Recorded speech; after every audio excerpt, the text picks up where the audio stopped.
Lisa Ramirez, pananaw. Nanghihina ang buong katawan ko at lumuluha ang mga mata ko habang nakatayo sa likod ng isang puno.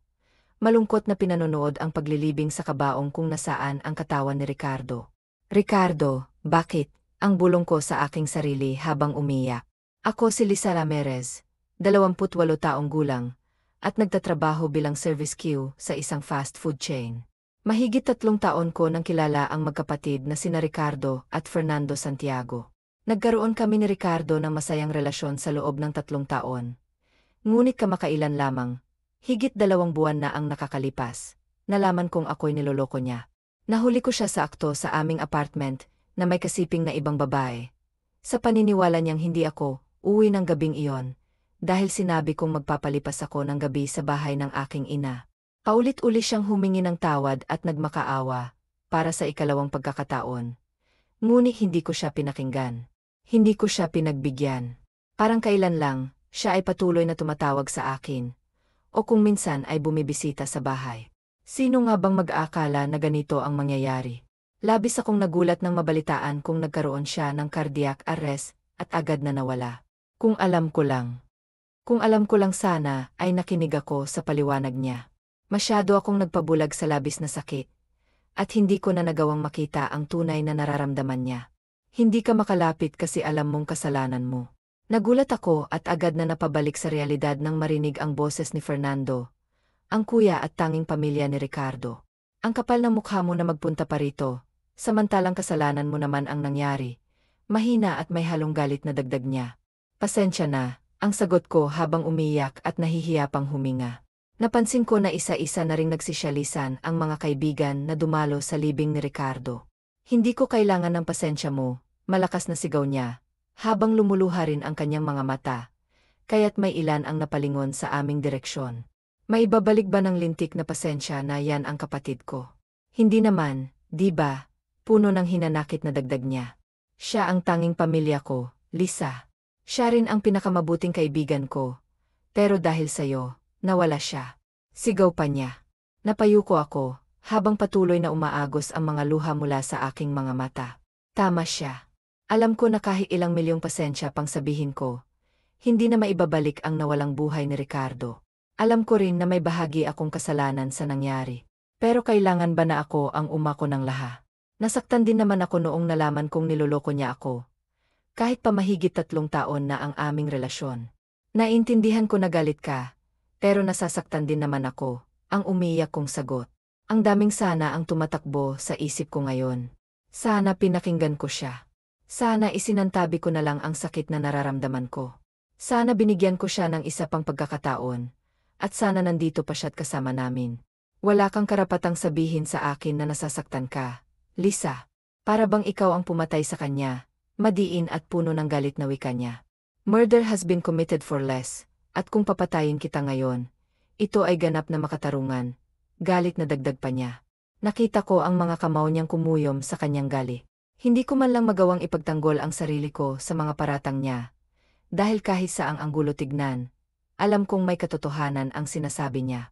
3 taon, Lisa. Naging kayo ng mahigit 3 taon, di ba?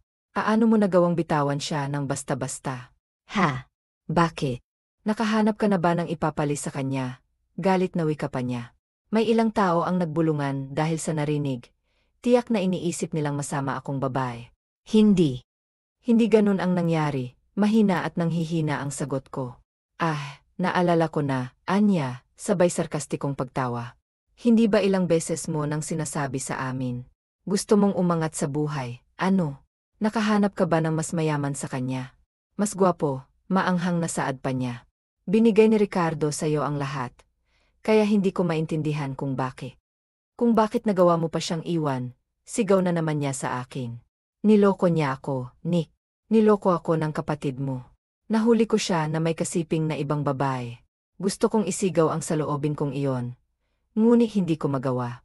Kahit nalabis akong nasasaktan sa mga natatanggap kong salita, hindi ko man lang magawang ipagtanggol ang sarili ko at sirain si Ricardo sa mata ng ibang tao. Hindi mo deserve ang pagmamahal ng kapatid ko, Lisa. Ni hindi mo deserve na mahalin pa ng ibang tao. You're nothing but a gold digger, at sisiguraduhin kong magbabayad ka. Habang nabubuhay ako, ay paulit-ulit kong ipaalala sa iyo ang pagpatay mo sa kapatid ko, hanggang ikaw na mismong makiusap, kay kamatayan na sunduin ka na niya. Mahinang ngunit madiing pagbabanta niya, bago siya tumalikod at nagsimulang maglakad palayo sa akin. Wala akong nagawa kundi ang humagulgol, dala ng labis na sakit na nararamdaman, habang nakaupo pa rin sa madamong lapag. Ang daya mo, Ricardo. Palagi mo na lang akong sinasaktan. Mahinang bulong ko habang umiyak. Ang kapal ng mukha mong sisihin ang kapatid ko. Mahiya ka naman sa sarili mo. Lahat ng sakit at konsensyang nararamdaman mo ngayon, ikaw rin ang may kasalanan, Anya. Narinig ko ang kanyang mga salita at muli akong napayuko. Tahimik na umiyak. Hindi ko na pinansin ang mga tingin ng ibang tao na nakakita sa nangyari. Basta't wala akong ibang nais kundi ang umiyak. Okay ka lang? Tanong ng kaibigan kong si Isabel, habang lumilingon sa akin.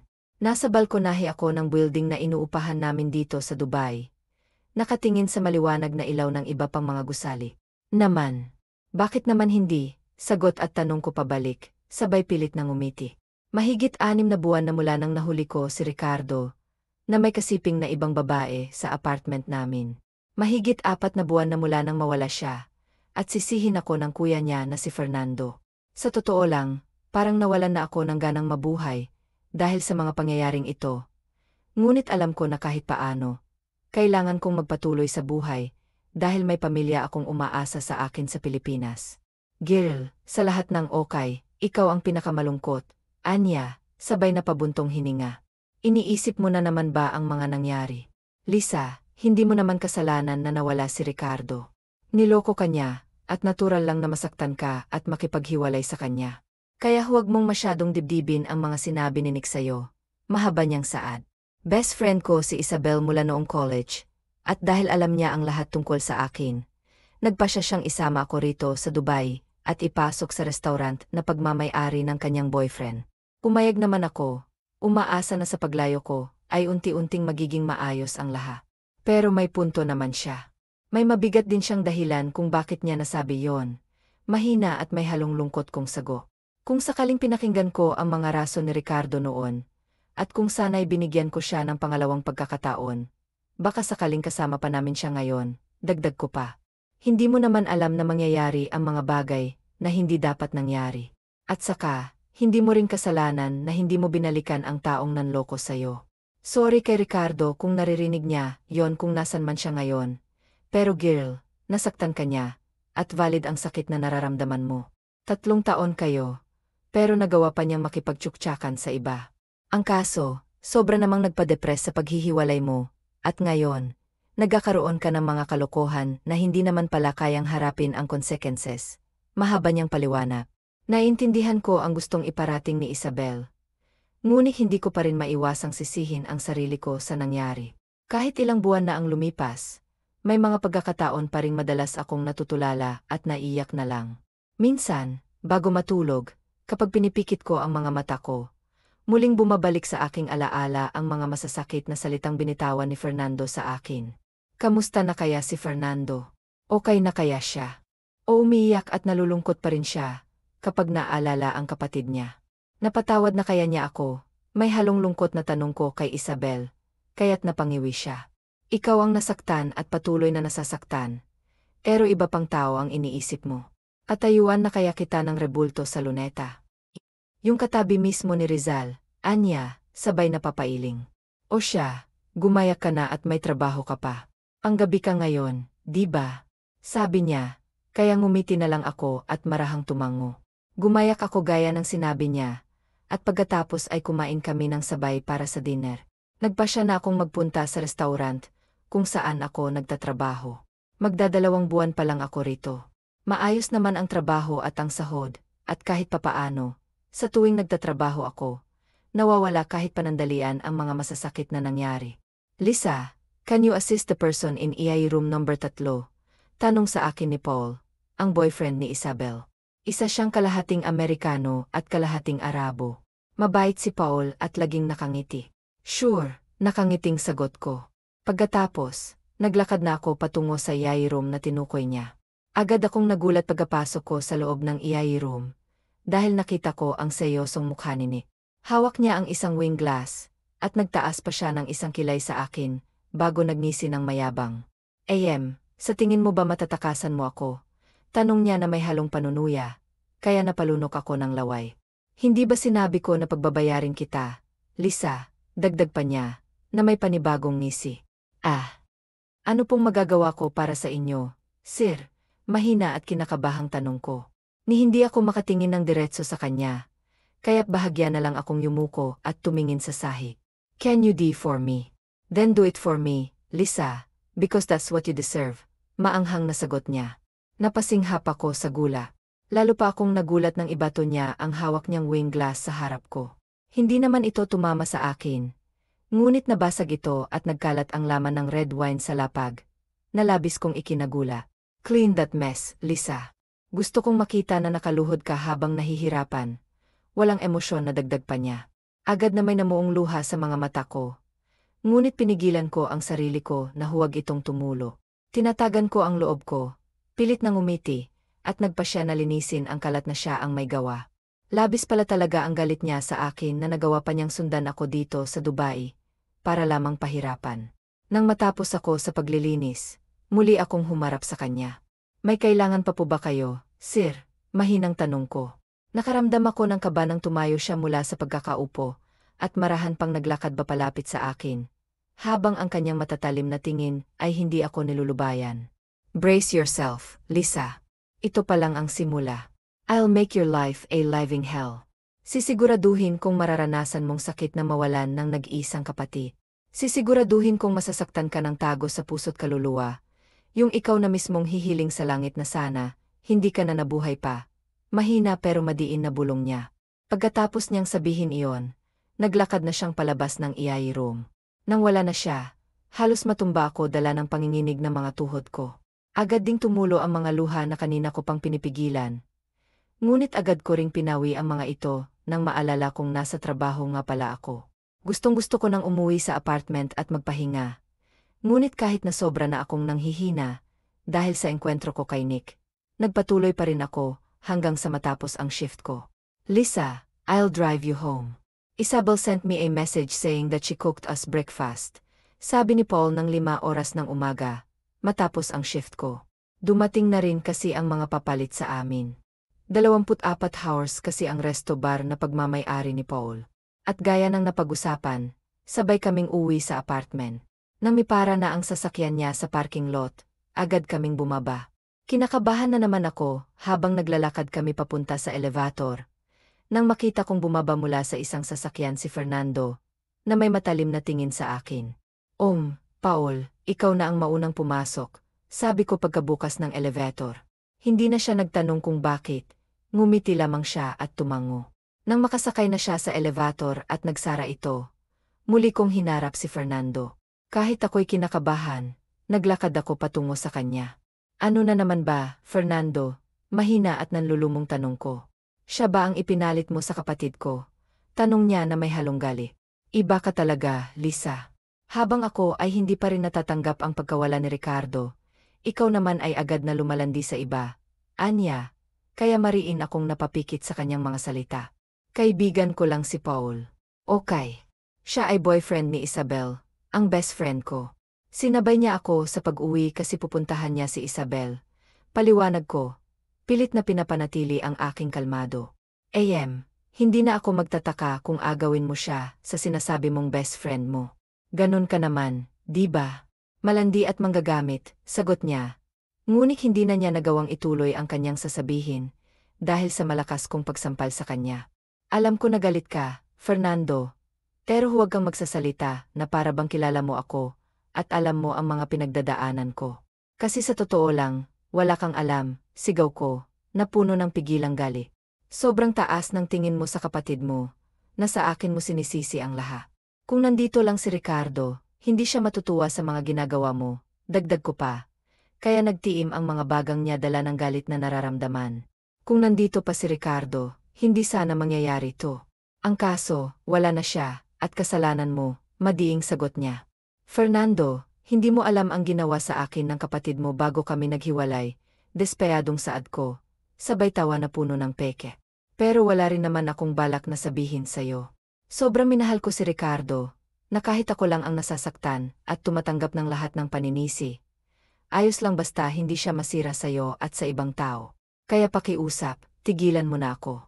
Nagmamakaawa ako. Nakita ko ang pagkagulat sa kanyang mukha. Tila napaisip siya sa aking sinabi. Ngunit sa huli ay mabilis siyang umiling. Hindi ako maniniwala sa mga kasinungalingan mo, Lisa. Kahit anong sabihin mo, hinding-hindi ako maniniwala sa'yo. Walang ibang ginawa si Ricardo, kundi ang mahalin ka. Ibinigay niya sa'yo ang lahat. Mas marami pang oras na magkasama kayo kaysa sa akin na kapamilya niya. Pero hahayaan ko siya, dahil alam kong doon siya masaya. Kahit hindi niya ako matulungan sa kumpanya naming dalawa. Pero iniwan mo pa rin siya, Alana, mahaba niyang saad. Sige nga, sabihin mo sa akin ang dahilan kung bakit mo siya hiniwalayan. Hamon pa niya. Wala akong panahon na magpaliwanag pa sa'yo, Fernando. Kung may natutunan man ako sa mga nangyari ngayon, yun ay ang mga taong saradong isip, ay hindi makakarinig ng kahit anong paliwanag. Kaya bahala ka na kung ano man ang isipin mo. Kung sa tingin mo masama akong tao, sige, okay lang.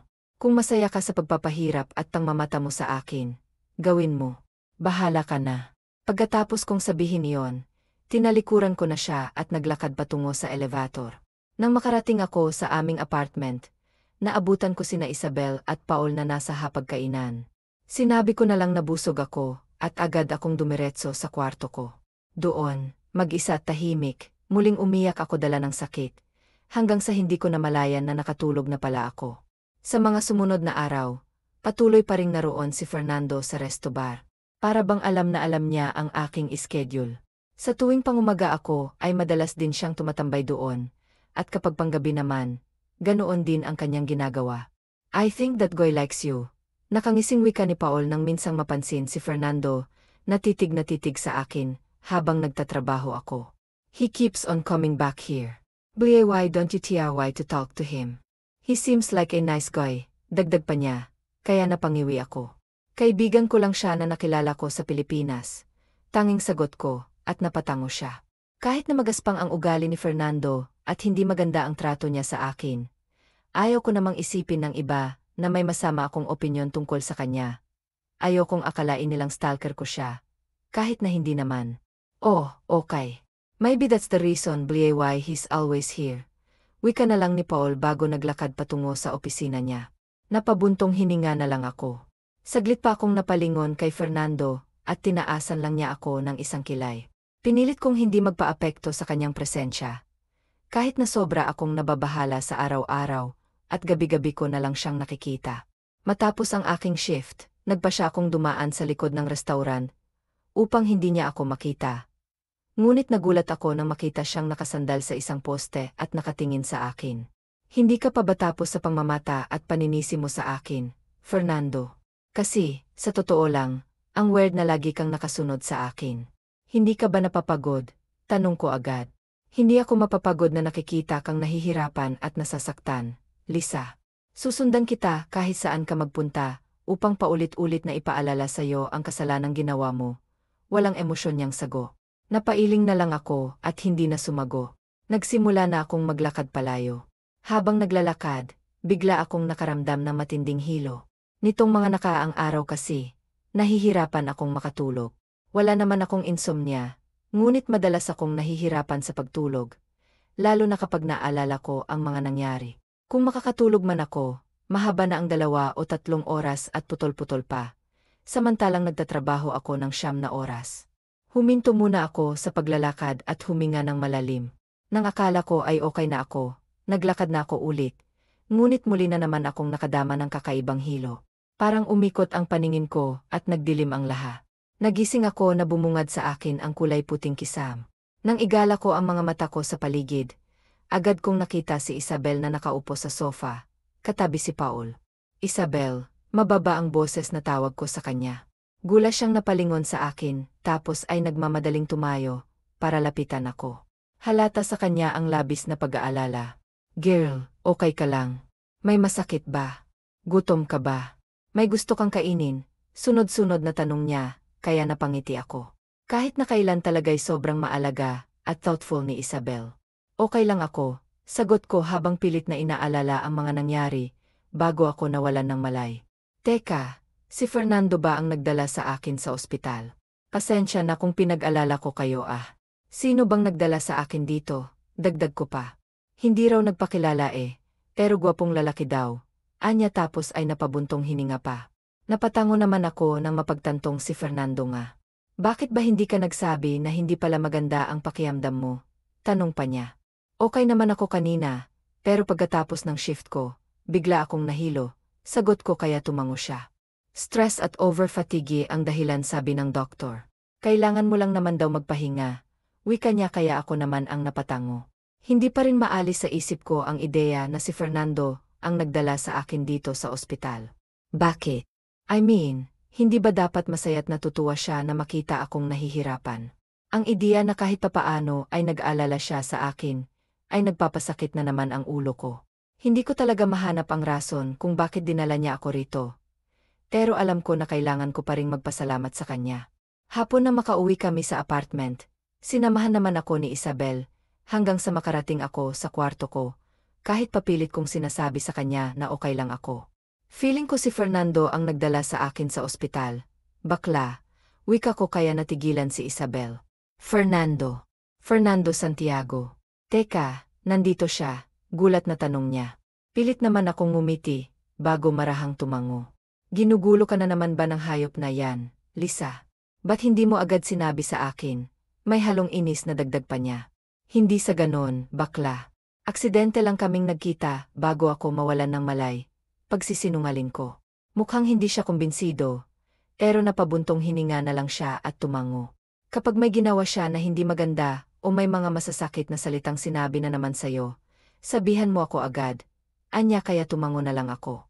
Pagkatapos noon ay iniwan na ako ni Isabel, kaya nakapagpahinga na ako. Medyo naging magaan pa ang mga sumunod na araw, lalo na't nasa apartment lang ako.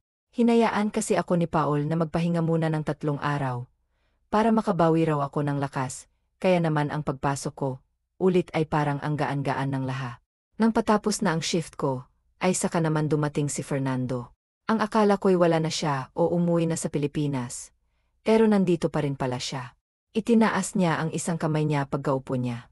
Iginala ko naman ang mata ko sa paligid at ako lang ang available, kaya ako na ang lumapit sa kanya. May I take your order, sir? Mababa ang boses na saad ko. 2 orders of bone steak, please. Medium rare ang akin, hindi lang ako sigurado kung anong luto ng steak ang gusto mo. Anya kaya agad akong natigilan at napatingin sa kanya. Tapos na ang shift mo in 5 minutes. Right? Sabayan mo ako sa dinner. I just want to talk to you, dagdag pa niya. Nalilito ako kung bakit mababa at magaan ang boses niya ngayon. Pero ganun pa man ay pilit na lang akong tumango. Kailangan ko rin namang magpasalamat sa kanya, kasi sigurado ako na siyang nagdala sa akin sa ospital. Agad kong pinasa sa kusina ang order niya, tapos ay dumiretso na ako sa locker ko, para makapagpalit ng dami. Nang matapos ay pinuntahan ko na siya sa mesa niya. Kamusta na pakiramdam mo? Mababa pa rin ang boses na tanong niya pagkaupo ko. Hindi ko maintindihan kung bakit kinikilabutan ako na ganito siya ngayon. Pakiramdam ko kasi ay may mali, pero ganun pa man ay pilit na lang akong ngumiti at tumango. Maayos na, sagot ko. Ikaw ang nagdala sa akin sa ospital nung araw na yon. Di ba? Tanong ko pa. Siya naman ngayon ang tumango. Salamat, mahina pero puno ng sinseridad na wika ko. I'm sorry, anya na siyang labis kong ikinagulat. Ha, nalilitong tanong ko pa. I've been very hard on you. Masyado akong nagpabulag sa sakit at galit na nararamdaman ko, at hindi ko nagawang makita pa na nasasaktan ka rin pala. When you lost consciousness that day, I saw how things were slowly taking its toll on you. It's like a wake-up call to me. Tama ka, kung nandito pa si Ricardo, ay hindi niya magugustuhan na hindi maganda at magaspang ang pakikitungo ko sa'yo. Mababa ang boses na wika niya. Napalunok naman ako ng laway, dahil sa narinig. Hindi ko talaga inakala na maririnig ko ang mga salitang ito galing sa kanya. Sorry din sa lahat, mahina at halos pabulong na sagot ko. You don't have to say sorry, Lisa. Narealize ko na wala ka namang kasalanan sa nangyari. Sana maging okay pa tayo. Sana maging magkaibigan ulit tayo gaya ng dati. Gaya nung nandito pa si Ricardo. Alam ko na yun ang gusto niyang mangyari, kung nasan man siya ngayon. Mahabang wika niya uli. May namuong luha sa mga mata ko, dahil sa narinig. pero mabilis naman akong tumango. Sobrang saya ko na wala akong ibang nagawa, kung hindi ang maluha na dala ng labis na tuwang nararamdaman. Nitong mga nakaang buwan ay lagi kong sinisisi ang sarili ko. Hindi ko yan ipagkakaila. Pero ang marinig ang mga salitang, tumula kay Fernando ngayon ay sobrang gaan sa pakiramdam ko. Siguro ay ang pagpapatawad lang din niya ang hinihintay ko, para makapagsimulang ulit, para mapakawalan ko na ang lahat ng sakit at pagsisisi. Fernando, sa totoo lang, may nangyari kasi kaya kami naghiwalay ni Ricardo noon. Paninimula ko. Ngumiti naman siya bago tumango. Pwede bang huwag na muna nating pag-usapan? I want to make it up to you. Alam ko na nasaktan ka rin sa pagkawala niya. Tapos ay dinagdagan ko pa ang sakit at paghihirap na nararamdaman mo. Alam ko na mahirap, pero gusto ko sana na magsimula tayo ulit bilang magkaibigan. Paliwanag niya. At saka, punasan mo na mga luha mo, Lisa. Inagtitinginan nila tayo, baka isipin nila pinapayak kita. May halong pagbibiro na dagdag pa niya, kaya mahina akong natawa at tumango. Pinunasan ko naman ang mga luha sa mga mata ko, tapos ay ngumiti pa sa kanya. Salamat, Fernando. Maraming salamat, wika ko. Pagkatapos noon ay dumating na ang order niyang tea. Medyo nagtaka nga ako kasi si Paul pa ang nagdala noon sa table namin. Is this man making you CRY? Nakakunot ang noong tanong niya. No, Paul. I told you he's a friend. I'm just really happy that he's here. Pagdadahilan ko naman.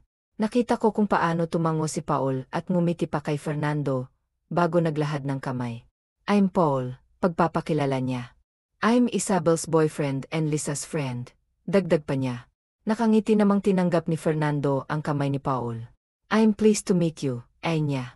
The pleasure is mine, sagot naman ni Paul. I'll leave you two alone. It seems like you both wanted to have some time alone together.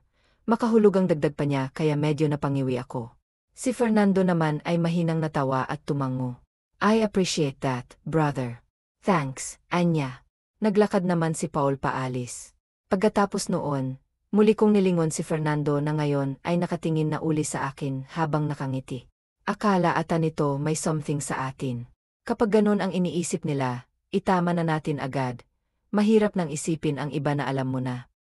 Mahina ang wika ko, bago hinawakan ang tinidor. Okay lang, Lisa. Hayaan mo silang mag-isip ng kung ano. After all, parehas naman tayong single. Anya at ngumiti na naman. Yung ngiti na litaw ang mapuputi niyang mga ngipin.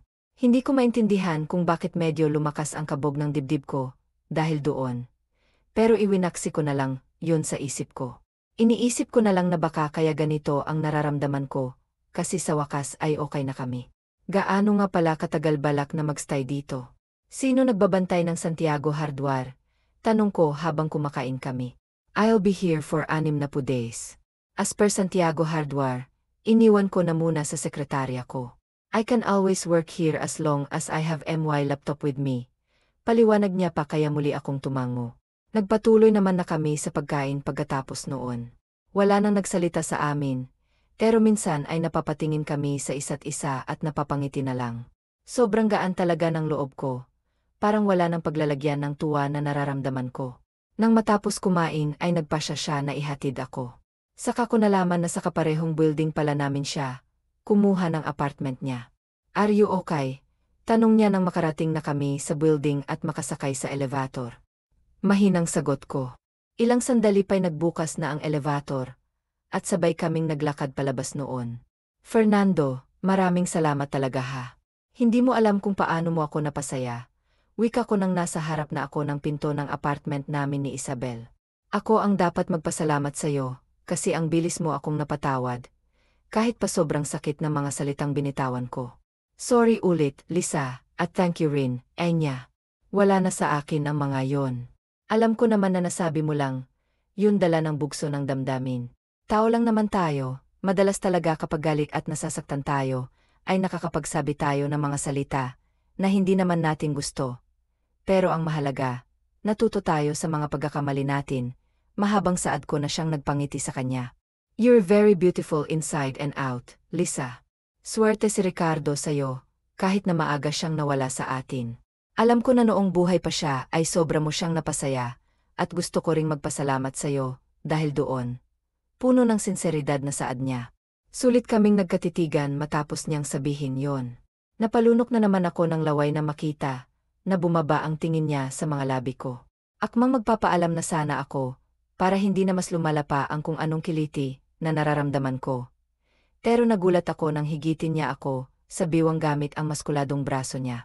Sa isang iglap ay inangkinan niya ang mga labi ko. Para akong naging tuod sa kinatatayuan ko na hindi makagalaw. Naramdaman ko pa na mas lumalim ang halik at hindi ko maintindihan kung bakit bigla kong tinugon yon. Anong nangyayari dito? Pareho kaming nagulat nang biglang magbukas ang pinto ng apartment namin ni Isabel at lumabas sa pinto ang kaibigan ko. Halata rin ang gulat dahil sa nakita niya. Kung hindi nga lang siya en istorbo, ay baka hindi pa kami kumalas ni Fernando sa halikang yon. Sorry. Apasok na kami. Saad ko tapos ay mabilis ko en itinulak papasok sa apartment at isinara ang pinto. Gaga ka. Akala ko ba magkagalit kayo nung tao? Ano yun? At para kayong mga kuhol kanina ha? Magpaliwanag ka nga sa aking lukaret ka. Ani Isabel na hinila pa ako papunta sa sala, tapos ay marahan pa niya akong itinulak pa upo sa sofa. Hinalikan niya ako, okay, siya ang nanghalik.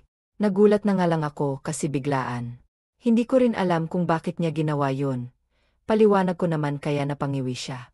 Siya ang nanghalik. Pero sinipsip mo rin naman ang dila niya. Nakita ko kaya napakapit ka pa. Giit niya kaya agad akong pinamulahan ng mukha. Teka nga, hindi mo pa sinasagot ang tanong ko ha. Ano't mukhang okay na okay kayo ng lalaking yon? Tanong ulit niya.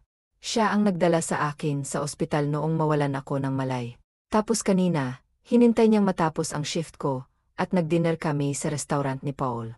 Nag-usap lang kami at nanghingi siya ng sorry sa paninisi niya sa akin at sa mga salitang binitawan niya. Ako rin ay nagulat, pero magaan sa pakiramdam ang naging pag-uusap namin. Mababa ang boses na paliwanag ko. Ada, kanina lang kayo naging okay tapos nagsisipsipan na kayo agad ng dila. Hindi makapaniwala ang tanong niya, kaya muli akong napangiwi. Nakakadiri naman yung mga choices of words mo, Isabel. Saad ko at umakto na kinikilabutan ko wari. At bakit?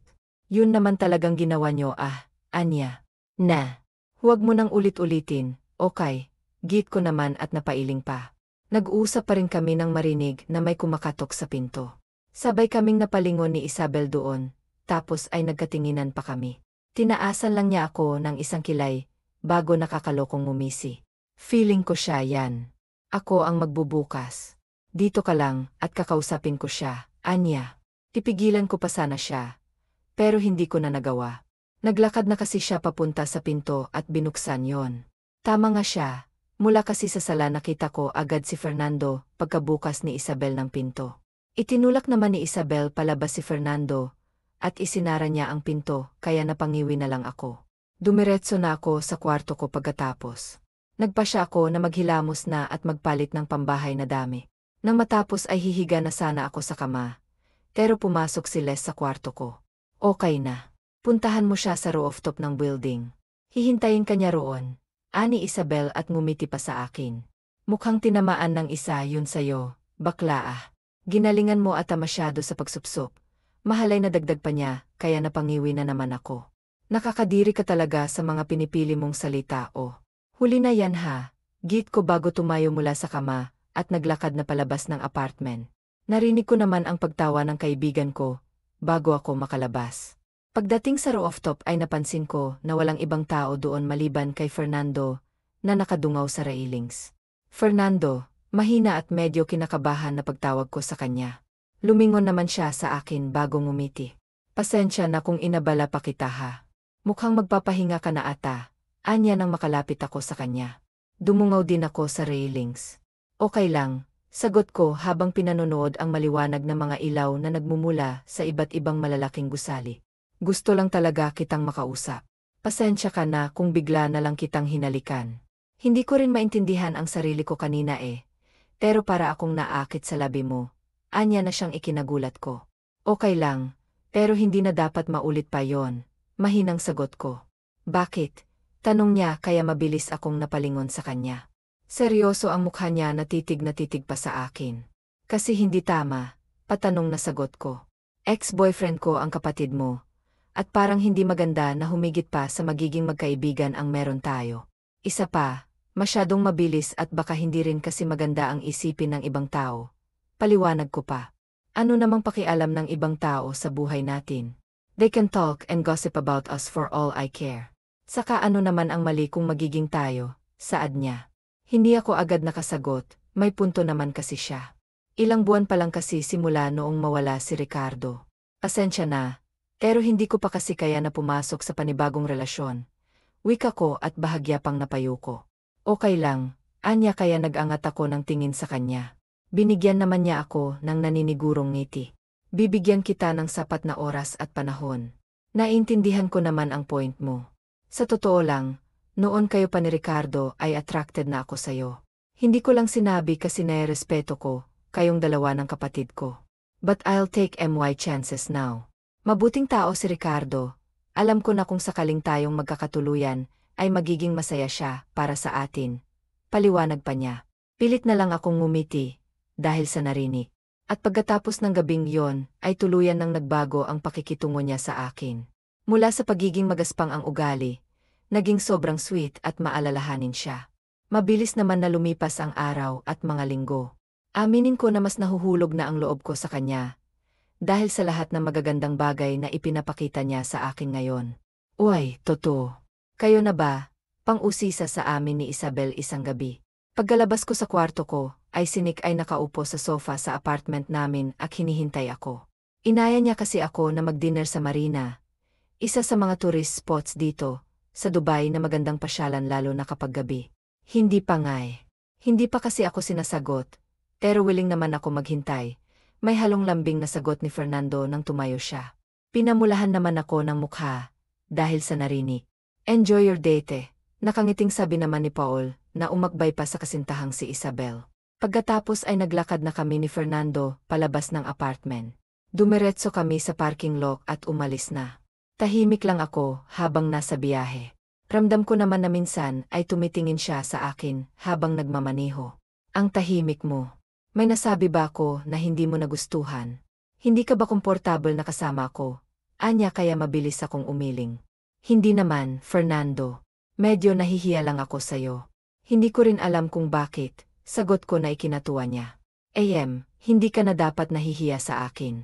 Dapat nga masanay ka na sa presensya ko, kasi baka ako na ang makasama mo habang buhay. Banat naman niya, kaya napakagat ako sa aking ibabang labi. Mag-i-expire na next week ang visa mo. No, pag-iiba ko ng usapan. Tipid naman siyang ngumiti bago tumango. Ang bilis nga ng araw eh. Hindi ako sigurado kung pwede ba akong kumuha ulit agad ng visa pagkatapos. Sana mapayagan para mas matagal pa kitang makasama rito. Puno ng lambing na sagot niya. Pagkatapos ng 2 taong kontrata mo rito at pagkauwi mo sa Pilipinas, may balak ka pa bang bumalik dito? Tanong niya. Hindi ko pa alam eh.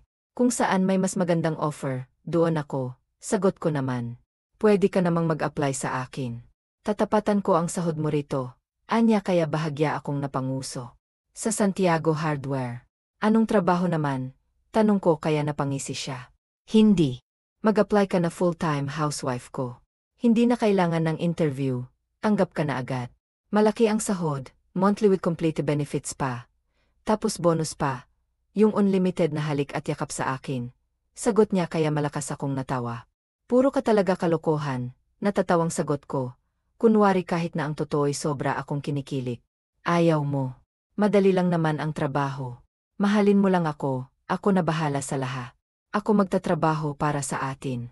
Ako na rin sa lahat ng gawaing bahay. Dagdag pa niya kaya mas dumoble ang kilig na nararamdaman ko. Ewan ko sa'yo, sagot ko na lang habang natatawa pa rin, hanggang sa nakarating kami sa Marina, na hindi na aalis ang ngiti sa akin. Paulit-ulit kasing bumabalik sa likod ng alaala ko ang mga sinabi niya. Grabe, sino mag-akala na parang kailan lang ay hindi maganda ang trato niya sa akin, at puro masasakit ng mga salitang natatanggap ko mula sa kanya. Ngayon naman ay sobrang kilig ang pinadarama niya sa akin. Pero ang kilig na nararamdaman ko ay agad na nawala nang maalala ko na naman si Ricardo. Totoo kaya na magiging masaya siya kapag naging kami ni Fernando? Hindi ko alam. Sa totoo lang ay tuluyan na akong nahulog kay Fernando. Pero parang may pumipigil sa akin na pumasok sa relasyon. Kasama siya lalo na kapag naiisip ko si Ricardo. Nagulat ako nang malaman na nag-rent pala ng private yacht si Fernando para lang sa dinner namin. Tuwang-tuwa naman ako kasi ang ganda ng view habang kumakain kami. Ang laki yata masyado ng ginastos mo rito. Mahina at medyo nahihiya ang sabi ko. I just want you to experience what you deserve. Malambing na sagot niya tapos ay matamis pang ngumiti. At saka huwag mong isipin ang gastos. Medyo seloso ako kaya sana ako lang ang isipin mo habang magkasama tayo. Dagdag pa niya. Nag-iwas naman ako ng tingin kasi hindi ko gusto na makita niyang namumula ang mukha ko. Kailan ba kasi ako masasanay sa ganitong mga banat niya? Hindi ko alam. Hindi ko alam kung gaano kami katagal na kumakain. Pagkatapos nga ay may pa-fireworks display pa sa marina, kahit hindi naman New Year. Pero sobrang saya ko, hanggang sa matapos na ang gabi. Habang nasa kotse naman niya kami at nasa biyahe pa uwi, ay hindi maalis ang ngiti sa labi ko. Pinag-isipan ko na rin kung okay lang ba nabigyan ko siya ng tsansa at pagkakataon ang sarili ko na pumasok sa relasyon kasama siya. Fernando, wika ko nang nasa harap na kami ng pinto ng apartment namin. Hindi ko alam, pero ang tagal ko nang pinag-isipan. Kinakabahang wika ako. Naisip ko lang kasi na pagkatapos ng lahat ng mga masasakit na nangyari, ay gusto ko ring bigyan ng pagkakataon ang sarili ko na sumaya. Nakita ko na napangiti siya, dahil sa sinabi ko. Sinasagot mo na ako, tanong niya. Kinagat ko ang ibabang labi ko bago tumango. Akala ko matatapos ang bakasyon ko rito, na hindi nagagana ang plano ko. Wika niya. Biglang nawalang emosyon sa kanya, tapos ay tinaasan ako ng isang kilay, kaya nakaramdam ako ng kaba. Anong ibig mong sabihin? May halong takot na tanong ko. Everything was just a show for you, Lisa. Ang galing kong umarte, no, anya at mayabang pangumisi. Sa tingin mo ba gugustuhin ko talagang makasama, habang buhay ang taong pumatay sa kapatid ko? Masyado kang pademure kaya tumagal ang plano ko. Pinlano ko na paibigin ka sa akin, tapos ay bibitawan ka rin sa huli gaya ng ginawa mo kay Ricardo. So how does it feel to have a taste of your own medicine? Dagdag pa niya kaya literal na nalaglag ang pangako. What? Sabay kaming napalingon kay Isabel nang itanong, yon na may halong gali. Well, masaya naman palang makipaglaro sa'yo. Imagine, kailangan ko pa palang gumastos na malaki, para lang sagutin mo ako. Mukha ka talagang pera, Lisa, madiing sagot pa niya. Agad na may namuong luha sa mga mata ko, dahil sa narinig. Siya ulo ka ba? Galit na sigaw naman ni Isabel. Hoy, hindi kasalanan ng kaibigan ko na namatay ang manloloko mong kapatid. Dagdag pa niya tapos ay itinulak si Fernando. Isabel, hayaan mo na. Nang hihinang wika ako tapos ay pilit pang ngumiti kay Fernando. Kahit nalaro lang para sa iyong lahat, salamat pa rin kasi kahit napapaano. Napasaya mo pa rin ako, mababang boses at lumuluhang wika ako. Sana naging masaya ka sa ginawa mo, dagdag ko pa bago naglakad papasok sa apartment. Kung kailan akala ko'y maayos na ang lahat, kung kailan ako nagkaroon ng lakas ng loob na muling bigyan ng pagkakataon ang sarili ko na maging masaya. Saka ko malalaman na laro lang pala sa kanya ang lahat para gumanti sa akin. Wala na ba talaga akong karapatang sumaya? Dahil wala na si Ricardo.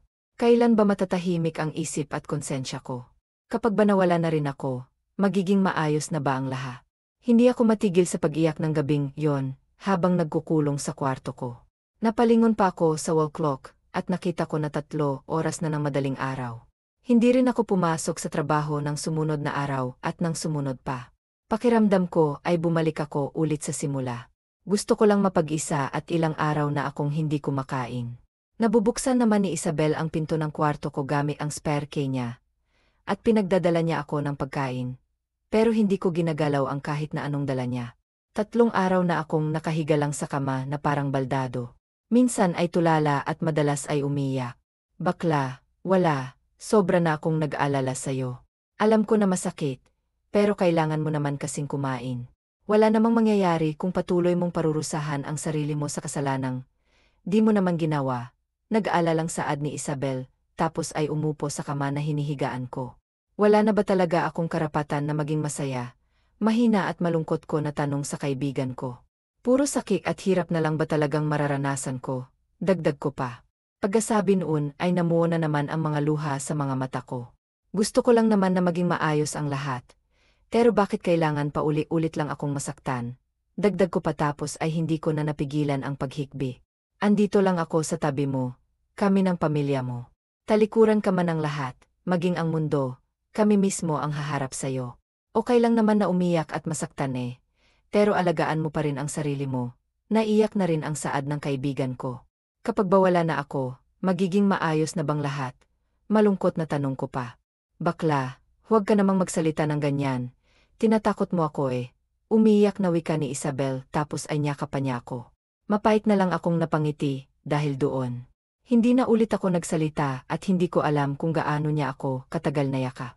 Tahimik lang siya sa tabi ko. Alam ko na hindi niya ako gustong iwan kasi iniisip niya na baka may gawin akong hindi maganda. Nang makatulog si Isabel sa tabi ko, ay nagpa siya akong tumayo at magpunta sa rooftop. Hindi dahil sa gusto kong magpakamatay o ano, pero gusto kong magpahangin. Sa totoo lang ay tama naman kasi ang sinabi ni Isabel. Walang mangyayari kung pababayaan ko ang sarili ko. Ngayong gabi ay pilit kong ilalabas ang lahat ng sakit. At bukas ay balak ko na magpatuloy na uli sa buhay, kahit na nasasaktan pa rin ako. Nang nasa rooftop na ay dumungaw ako sa railings, tapos ay tumingin sa kalangitan na puno ng makikislap na mga bituin. Kamusta ka na, Ricardo? Tanong ko sa hangin. Kinakausap ko si Ricardo, kahit na alam kong hindi naman siya sasagot. Alam mo, ang dami kong gustong itanong sa'yo Mga tanong na alam kong hindi na mabibigyan ng kasagutan pa kasi wala ka na. Pero kahit nagaano kasakit at kahirap ang mga sitwasyon na binigay at iniwan mo sa akin dito, hinihiling ko pa rin na sana masaya ka kung nasaan ka man. Pinapatawad na kita, Ricardo. Kaya sana mapatawad mo rin ako. Sana rin natulungan mo ako na mapatawad ang sarili ko. Mahabang saad ko pa habang umiyak. Nagulat ako nang marinig ang umiyak na boses ni Fernando. Hindi ko napalingon pa ako sa kanya, at nakita ko na nakaluhod siya sa malamig na lapag.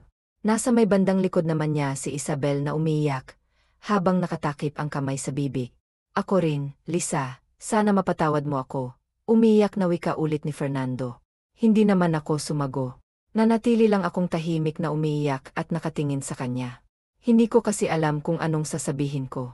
Hindi ko rin alam kung kaya ko pa bang maniwala sa mga salitang manggagaling sa kanya. Sinabi na sa akin ni Isabel ang lahat. Ang rason kung bakit ka nakipaghiwalay kay Ricardo. Ang tagal kong naging tangat bulag sa paliwanag. Umabot pa ako sa punto na kaya kong gawin ang mga hindi dapat at sa huli. Nadagdagan lang ang mga kasalanan ko sa'yo. Nasaktan lang kita ng sobra, nakayukong wika niya. Hindi ko sukat akalain makakaya kang lokohin ni Ricardo kasi nakita ko, yung pagmamahal na ipinakita niya sa'yo. Siya ulo kaming magkapatid, di ba? Kasi parehas ka naming nasaktan. Wika ulit niya. Lisa, totoo na nahulog na ako sa'yo. Pinigilan ko lang ang nararamdaman ko kasi akala ko mali. Lisa, isa pang pagkakataon, please. Itatama kong lahat. Babawi ako. I promise I'll be good. Just give me another chance, please. Anya tapos ay humagulhol pa. Hindi ko alam kung kaya ko pang maniwala sa'yo. Mahinang sagot ko naman. Seryoso akong nakatitig lang sa kanya, habang ang mga luha ay wala pa ring hinto sa pagbuhos. Kahit na alam mo na ang dahilan kung bakit ako nakipaghiwalay sa kanya, hindi naan mababago ang katotohanan na ilang beses mo na akong sinaktan. Salamat sa paghingi mo ng tawad at saan naman patawad mo rin ako. Pero siguro hanggang dito na lang to, Fernando. Gusto kong magsimula ulit at maging masaya at sa tingin ko, hindi ko magagawa yun ng kasama kita. Aminin man kasi natin at hindi. Alam nating pareho na kapag nakikita natin ang isa't isa si Igo pa rin ang maalala natin at ang mga nangyari. Kaya sana, itigil na natin ang lahat dito, mahabang dagdag ko pa. Nakita ko kung paano siya tumango-tango, habang nakaluhod pa rin at umiyak. Sa totoo lang ay nababasag ang puso ko na makita siyang ganito. Pero alam ko rin na mas makakabuti sa aming pareho ang pasya ko. Naiintindihan ko, halos pabulong na sagot niya. Masakit, mahirap, pero naiintindihan ko. Dagdag pa niya bago nag-angat ang tingin sa akin at malungkot na ngumiti. Maghihintay ako kung kailan ka magiging handa ulit na sumubok kasama ko. Hindi ko alam kung darating pa ba ang araw na yon gayong sobra na kitang saktan. Pero hindi bale na kung gaano pa katagal. Maghihintay pa rin ako, kahit na walang kasiguraduhan. Hihintayin kita, Lisa, at muling napahagulgol. Kinagat ko naman ang ibabang labi ko, at pinigilan ang sarili na lumapit sa kanya, para mayakap siya. Tinatagan ko ang loob ko na maglakad paalis sa rooftop at iniwan siya roon. Sobrang sakit at hiyap sa akin to. Parang isang matalim na punyal na paulit-uli sumasaksak sa puso ko. Lumipas ang mga araw na hindi na muling nagpakita pa si Fernando. Pero lagi naman siyang nagpapadala ng mensahe sa akin. Mga simpleng mensahe lang na pinapaalala sa akin na kumain ako sa tamang oras. Hindi naman na ako nag-aabala pa na mag-reply. Ang huling mensahe niya sa akin ay ngayong araw. Isang mahabang mensahe, yon. 5 oras PM ang flight ko ngayon pabalik sa Pinas. Gustong-gusto kitang makita't mayakap bago ako umalis. Pero alam ko na hindi ka pa handa na makaharap ako. Mag-ingat ka lagi dito, Lisa. Alagaan mo sarili mo. Huwag mong kalimutan na kumain sa tamang oras. Pipilitin ko na makabalik agad dito para makita ka. Hindi ko alam kung maniniwala ka, pero mahal kita. Yan ang laman ng mensahe niya, at kaninang 8 oras ng umaga ko pa. Yan paulit-ulit na binabasa. Hindi mo talaga siya pupuntahan. Napalingon ako kay Isabel. Alam mo, sobra akong naiinis at nagagalit dahil sa kalokohan niya. Pero nakita ko naman na sincero yung tao. Hindi sa pinapangunahan kita sa desisyon mo ha. Pero kahit naman kasi hindi mo aminin, alam ko na nahulog ka na rin sa kanya, dagdag pa niya. Hindi ko alam, bakla, mahinang sagot ko. Normal lang naman na matakot pagkatapos mong masaktan ng todo. Pero ano na lang ang mangyayari sa'yo kung patuloy ka na lang matatakot. Tandaan mo, nakaakibat ng pagmamahal ang mga maling desisyon at sakit. Pero huwag mo sanang ipagkait sa sarili mong sumaya ulit, dagdag pa niya. Para akong nagising sa katotohanan, dahil sa narinig ko mula kay Isabel. Mabilis pa akong napatayo mula sa pagkakaupo, kaya napangiti siya. Go na, girl, masayang sigaw pa niya, kaya napangiti ako at agad na tumango. Nagsuot lang ako ng sapatos tapos ay patakbo ng lumabas sa apartment para puntahan si Fernando sa airport. Hoy Gaga, saan ka pupunta? Narinig kong tanong ni Isabel nang nasa harap na ako ng elevator. Pupuntahan ko si Fernando sa airport. Sigaw ko naman kaya napangiwi siya. Loka-lokang to, 5 oras pa ang flight niya. Sigaw naman niya pabalik tapos ay naglakad palabas ng apartment. Tapos ay dumiretso siya sa harap ng pinto ng apartment ni Fernando at kumatok doon. Nagulat naman ako nang biglang nagbukas ang pinto at sumilip doon si Fernando. Papunta ng airport si Lisa para sundan ka. Akala ata nandun ka na. Wika niya kaya napangiwi ako. Minsan tuloy napapaisip ako kung tamang desisyon ba na kaibiganin ang isang to. Nagkatingin na naman kami ni Fernando dahil sa sinabi ni Isabel. Kinakabahan man ay marahan akong naglakad palapit sa kanya. Oo, babalik na ako sa loob ha. May oras pa kayo para mag-chukchak times kung gusto nyo. Babu push, anya kaya napangiwi na naman ako. Tara na, mahina at kinakabahang wika ni Fernando nang nasa harap na ako ng pintuan niya. Pilit naman akong ngumiti bago pumasok sa loob. Drinks, coffee, water, juice, kinakabahan pa rin na tanong niya. Hindi na, gusto lang talaga kitang makausap bago ka umalis. Wika ko naman. Umupo naman siya sa bakanteng sofa nang sabihin ko yon. Fernando, alam ko na pareho tayong nagkasakitan. Pero gusto ko pa ring bigyan ng pagkakataon ang sarili ko na sumaya. Yun nga lang, parang mali ang timing, paninimulaak. Ngumiti naman siya sa akin bago tumango.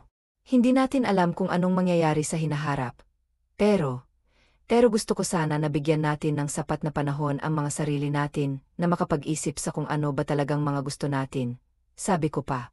I don't understand. Nakakunot ang noong wika niya. Naniniwala ako na kayang gamutin at paghilumin ng oras ang lahat ng klase ng suga. Sabi ko pag-uwi ko sa Pilipinas, ikaw ang unang tao na gusto kong makita.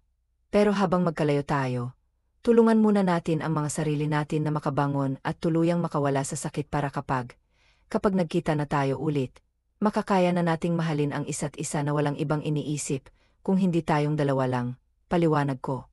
Ngumiti naman siya at tumango-tango na para bang naiintindihan na niya ang gusto kong sabihin. Maghihintay ako, agad na sagot niya tapos ay masaya pang ngumiti sa akin. Tinapos namin ang pag-uusap na yon na niyakap namin ng mahigpit ang isa't isa.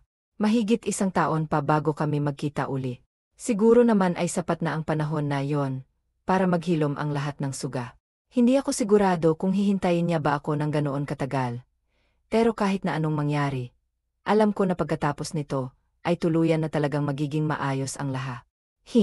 Mahina at nahihiyang bati ko na makita si Fernando na pumasok sa isang kilalang coffee shop dito sa BGC.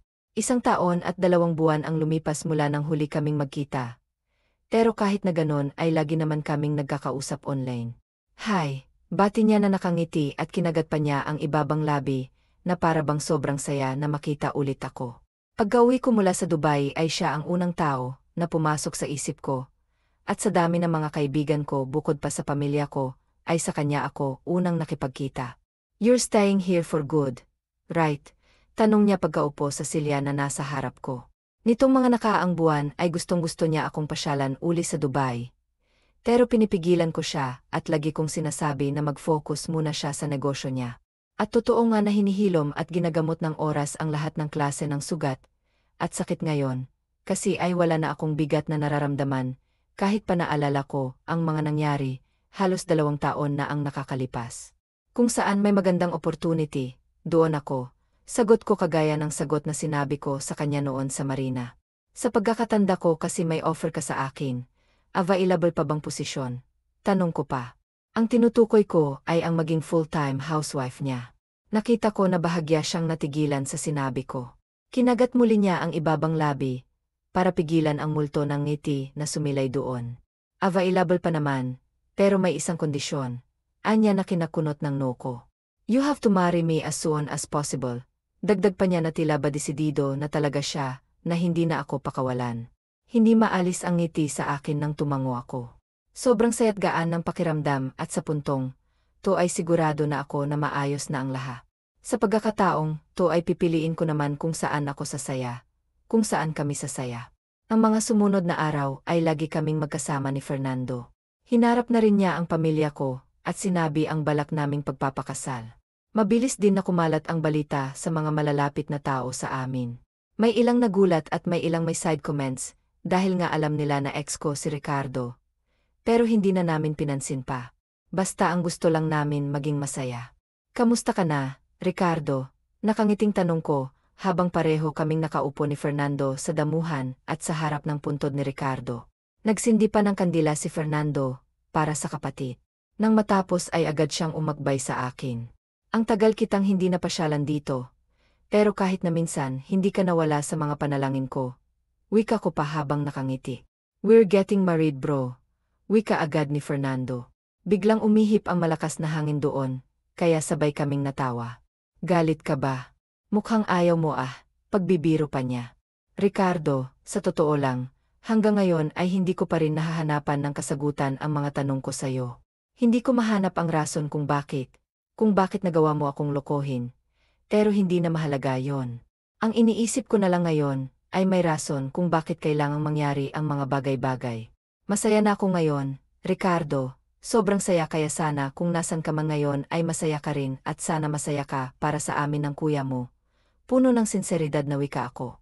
Hindi ko rin alam kung paano mo nagawang saktan at lokohin si Lisa bro. Pero alam ko na totoong minahal mo siya. Kung nasaan ka man ngayon ay alam kong nagsisisi ka sa ginawa mo kasi wala kang ibang gusto kung hindi ang mapasaya at maprotektahan mo si Lisa. Pero hayaan mo na ako ang gumawa sa mga bagay na yon. Mamahalin at poprotektahan ko si Rico Saad naman ni Fernando na siyang nagpangiti sa akin. Muling umihip ang hangin ang sabihin ni Fernando yon. Pero hindi kagaya kanina na malakas. Ngayon ay ang sarap sa pakiramdam yung para bang may yumayakap sa amin. Noong maghiwalay tayo, hindi ko inakala na gugustuhin ko pa na muling pumasok sa isang relasyon kasi sa totoo lang. Natatakot na akong masaktan sa parehong dahilan. Pero gusto ko ring sumaya at nagpasya ako na ipagkatiwala ang puso ko sa kuya mo, emosyonal na wika ko. Ricardo, kapag pinaiyak niya ako, multuhin mo siya Dagdag ko pa kaya mahinang natawa si Fernando. Hinding-hindi ko nagagawin yon. Masyado na akong maraming nagawang kasalanan sa kanya, at hindi ko na yun kayang dagdagan pa. Saad naman ni Fernando. Sa totoo lang bro, gusto kitang sapakin Dahil nga niloko mo siya, kaya hintayin mo ako diyan sa langit kasi malalagot ka talaga sa akin. Alam ko na matagal pa, pero darating din ang araw na magkakasama ulit tayong lahat. Pero humanap ka na ng iba diyan kasi, kahit pa sa langit at sa mga susunod pa nating buhay, sa akin na si Lisa. Mahabang dagdag pa niya kaya ako naman ngayon ang natawa. Isinandal ko ang ulo sa kaliwang balikat ni Fernando, habang siya naman ay nakaakbay sa akin. Pareho kaming nakangiti, habang nakatitig sa puntod ni Ricardo. Sa dinamirami ng mga masasakit at mahihirap na pinagdaanan ko, ay binigyan pa rin ako ng magandang biyaya ng langit. Iyon na yung makilalang magkapatid na sina Nico Ricardo. Sobrang daming aral ang natutunan ko dahil sa kanilang dalawa. Una, kailangan ay patawarin. Pangalawa, walang maidudulot na mabuti ang pagganti sa mga taong nanakis sa'yo. Sa huli kasi ay ikaw at ikaw lang din ang masasaktan. At ang panghuli ay huwag kang matakot na piliin ang sarili mong kaligayahan. Huwag mong isipin ang sasabihin ng iba. Basta masaya ka't walang inaapak ang ibang tao, ay ituloy mo lang. Sa totoo lang ay marami pa akong natutunan at nakuhang aral sa mga nangyari.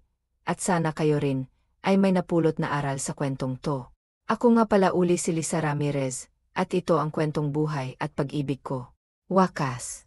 TNNANET. Lana Ramirez, Lisa Ramirez Rico Santiago, Ricardo Santiago Nico Santiago, Fernando Santiago Leslie, Isabel Tom, Paul.